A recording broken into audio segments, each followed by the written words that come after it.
Hi, this is outdoors writer David Figura, and today I'm with John Bome from Navarino, New York, in Onondaga County. John is a master bow hunting safety instructor, and he's been doing it for 42 years.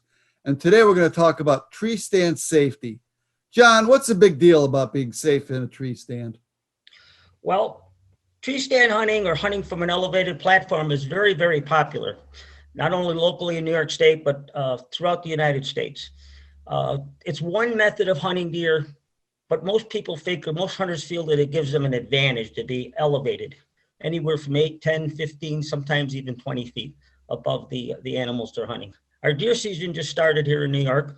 Archery season began last week, and many people choose to hunt out of an elevated platform.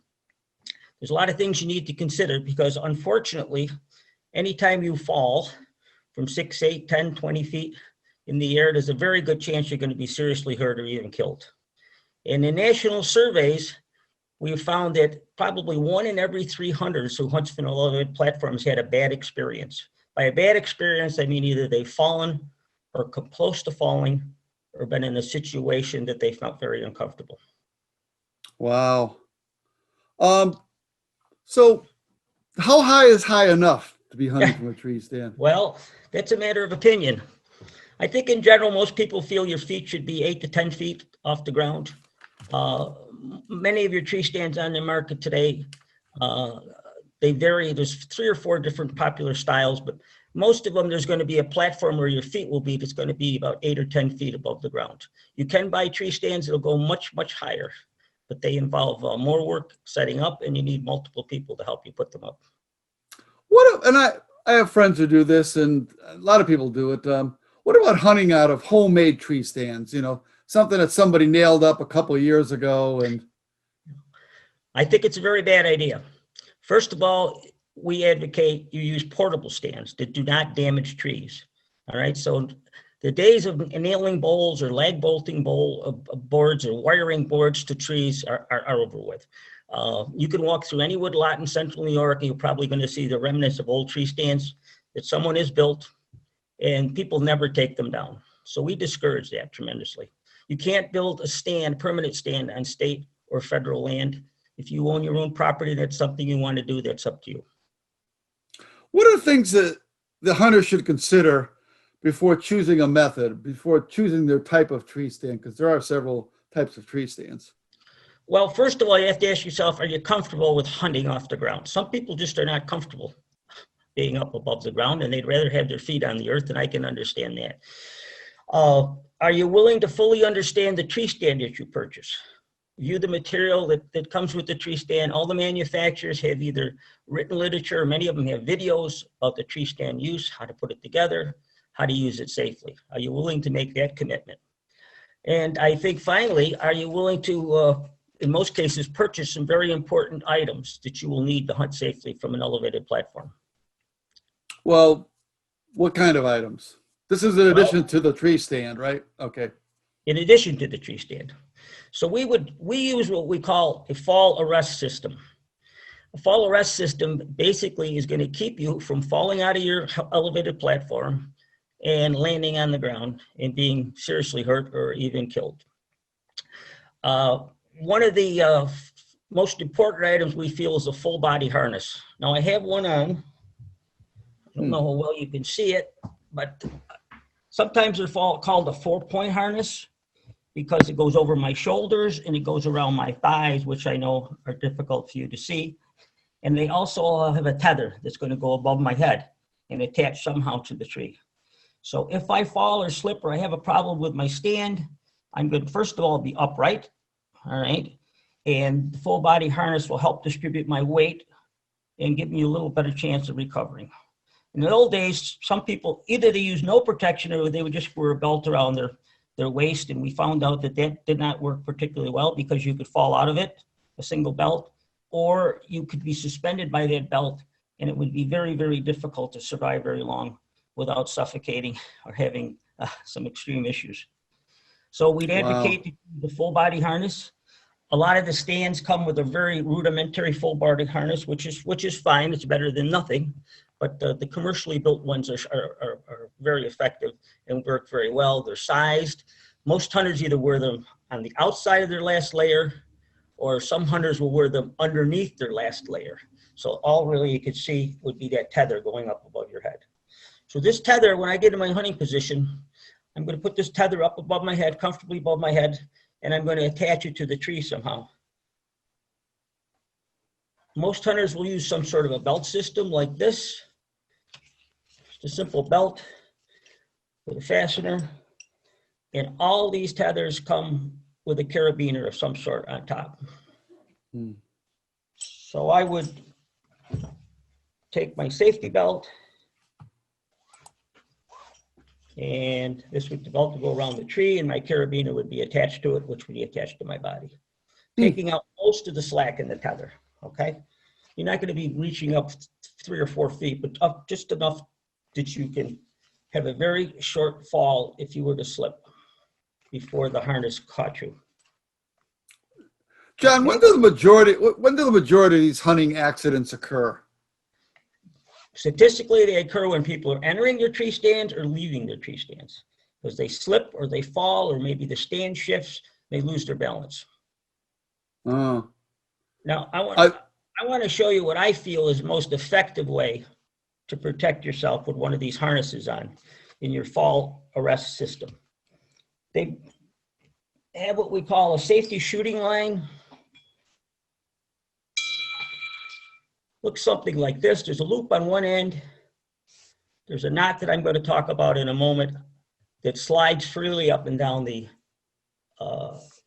rope when there's no tension on it. And then these ropes are usually about 20 to 25 feet long. So I would attach this above my head using the loop and the bottom of the rope. Bring it around the tree. Okay. And then I would have I'd attach my carabiner to the knot. And the way these knots work, it's called a Prusik knot. It's called a Prusik knot. They were developed really by construction industry for people who are working off the ground. The nature of this knot is that it slides very freely up and down the safety line of the rope, but when there's tension on this knot, it locks. Question, you probably should cover this too. What about getting your firearm or your bow or crossbow up and down into the tree stand? But that's also part of your fall arrest system. You're going to use a haul line or a haul rope. You always want to climb hands-free with at least 3 points of contact, both feet in one hand or both hands in one foot, all right? And then when you're securely tied into your hunting position in your tree stand, you're going to use your haul line to bring could be your gun, it could be a bow, it could be gun and bow, it could be your lunch, it could be a thermos, it could be a pack or something like that. So your hands are hand-free, all right? And I would emphasize, if you're a gun hunter or a bow hunter, you should not have an arrow knocked when you're using the haul line, nor should your gun be loaded when you're using the haul line. You would load them and knock the arrow when you're on top of your stand and you're secure. And then when you're going back down that tree stand, you would unknock your arrow and unload your gun. Seems like that's when also accidents would occur too, particularly if the firearm is loaded. Exactly. Very good. What about taking care of when nature calls when you're up in the tree stand? What's your feeling? What's your feelings about that? I mean, is there any truth to the rumor that it will keep the deer away or what? You know, that's people debate that quite frequently. Of course, you could always descend from the tree and walk away from your stand and do what you have to do. If you're a man, obviously you got a little bit of an advantage. If you have to urinate, you might want to carry a pee bottle with you. I'm not going to speak for women, not sure, but that certainly is a concern. Okay. Anything else that I've forgotten that you'd like to add? I don't think so. Just, again, anytime you're off the ground, there's a good chance that you can fall and get hurt, seriously hurt.